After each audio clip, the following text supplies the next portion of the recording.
জাতীয় নির্বাচন আমরা চাই, তবে এই গণ অভ্যুত্থান কেবল নির্বাচনের মাধ্যমে ক্ষমতার পরিবর্তনের হাত পরিবর্তনের জন্য এই গণ অভ্যুত্থান হয়নি। ফলে রাষ্ট্র সংস্কারের দাবি ছিল এই গণ অভ্যুত্থানের অন্যতম দাবি, যেখানে ফ্যাসিবাদী ব্যবস্থার বিলোপ হবে, একটা নতুন বন্দোবস্ত হবে, যেখানে স্বৈরাচার আর বারবার ফিরে আসবে না। এই জন্যই সংস্কার এবং রাষ্ট্র মেরামতের দাবি, যেটা দিয়ে ফ্যাসিবাদকে বিলোপ করা সম্ভব হবে বলে আমরা একমত হয়েছিলাম। ফলে আমরা চেয়েছিলাম ফ্যাসিবাদের বিলোপ, আমরা চেয়েছিলাম নতুন সংবিধান, বিএনপি চেয়েছিল নির্বাচন। ফলে একটা সমঝোতায় আসা হলো ঐক্যমত কমিশনের মাধ্যমে। সেই সমঝোতা হলো সংস্কার। আমরা নতুন সংবিধান গণপরিষদের দাবি থেকে আমরা সংস্কার পরিষদের জায়গায় ঐক্যমত হলাম। বিএনপিও নির্বাচনের জায়গা থেকে কিছুটা সরে এসে অনেকগুলো সংস্কারে ঐক্যমত হলো বাধ্য হয়েও। সেই জায়গা থেকেই গণভোট হলো। কিন্তু গণভোট পরবর্তী সময় আপনারা সব কিছুই দেখছেন যে কিভাবে গণভোটের গণরায়কে অস্বীকার করা হয়েছে। বিএনপি এখন একটা কৃত্রিম বিরোধ বা সংকট তৈরি করছে যে জুলাই সনদ বনাম জুলাই আদেশ।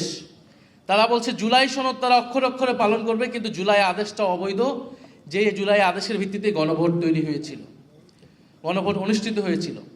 ফলে তারা একটা বিরোধিতা তৈরি করছে, কারণ তারা জুলাই সনদকে তাদের নিজেদের দলীয় ইশতেহারে পরিণত করেছে এবং এই সংকট তৈরি করেছিল বলেই গণভোটের প্রস্তাব এসেছিল।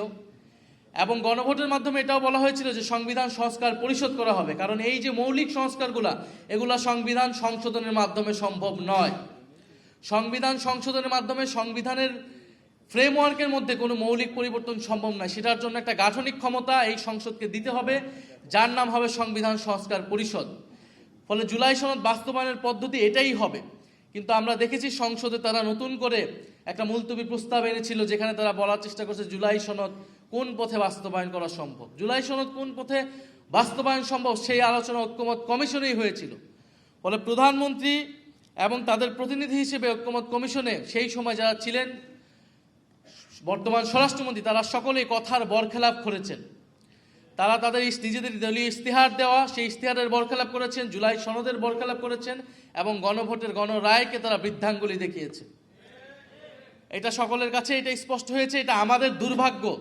আজকের এই সেমিনারটা আমাদের এই বিষয়ে করার দরকার ছিল না, করা উচিত ছিল না। আমাদের সেমিনার এখন করা উচিত ছিল আন্তর্জাতিক যুদ্ধ পরিস্থিতি কিভাবে আমরা সামাল দিব, দেশের জাতীয় স্বার্থ আমরা কিভাবে ঐক্যবদ্ধভাবে সুরক্ষা করব, দেশের তেল সংকট, দেশের হাম দুর্যোগ আমরা কিভাবে সরকার বিরোধী দল একসাথে আমরা সহযোগিতাপূর্ণভাবে মোকাবেলা করব।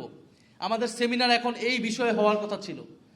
বিরোধী দলের নেতা প্রথম থেকে বলে এসেছেন আমরা দায়িত্বশীল বিরোধী দল হতে চাই, আমরা সরকারকে এই ধরনের জনস্বার্থ ইস্যুতে সর্বাত্মকভাবে সহযোগিতা করব। কারণ 16 বছরের ধ্বংসযজ্ঞের পরে, এই অন্তর্বর্তী সরকারের পরে এই নতুন সরকার খুব সহজেই দেশের এই ধরনের সংকট সামাল দিতে পারবে না। এটা খুবই কমন সেন্স, এটা আমরা সকলেই জানি। গতকাল 10 জন শিশু মারা গিয়েছে হাম দুর্যোগের কারণে। সারা দেশে হাহাকার, আইসিইউ পাচ্ছে না সাধারণ মানুষ, এবং তেল সংকটের কথা আপনারা সকলেই জানেন। কিন্তু আমাদের দুর্ভাগ্য, গত 16 বছর যে রাষ্ট্র সংস্কারের কথা আমরা বলেছি, লড়াই আমরা করেছি, অন্তর্বর্তী সরকারের গত 1.5 বছরে যেই জিনিসটা আমরা আলাপ করেছি, এখন আমাদেরকে ঠিক সেই বিষয় নিয়ে কথা বলতে হচ্ছে, সেই বিষয় নিয়ে আলাপ করতে হচ্ছে, সেই বিষয় নিয়ে আবারও আন্দোলনের প্রস্তুতি নিতে হচ্ছে।